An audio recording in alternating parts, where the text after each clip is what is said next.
8 best things to do in Positano. This is number 8. I didn't know and tell me I forgot to do number 8. Take a day trip to Capri from Positano or whichever town you're staying in. Tons of designer fashion, upscale hotels and restaurants, and it is absolutely beautiful. Just look at it.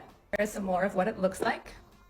It's also shockingly big, so it completely warrants a few days. So if you have the time, I'd say definitely give it like a proper visit. It's such a lovely island, but if you only have time for a day trip, then I think a day trip's great. From some places like Positano and Amalfi, you can get to Capri via ferry. My recommendation is via a guided tour. The reason that I like that is that you'll have stops on the boat. You'll be able to get out, go for a swim, stop and take photos. It's a much more luxurious experience than getting on the crowded ferry, but the ferry is also a good option. Since there are an overwhelming amount of Capri day trip boat tours online, I went through and added on my website links to I think are the best options departing from all the different Amalfi Coast and Amalfi Coast adjacent places. There's a shared group option if I could find a good one, a private boat option if I could find a good one. To get to that info, you're going to head over to my profile, click this link, ckanani.com/TikTok, and then you're going to click here for a list of all the Amalfi Coast boat tours I recommend. And if you do go to Capri, this focacceria, which is located in the port, is one of the best things I've ever eaten in my entire life.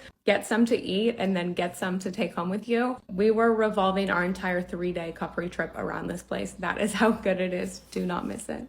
Hope that helps. Make sure to like and follow for more Positano and Amalfi Coast tips.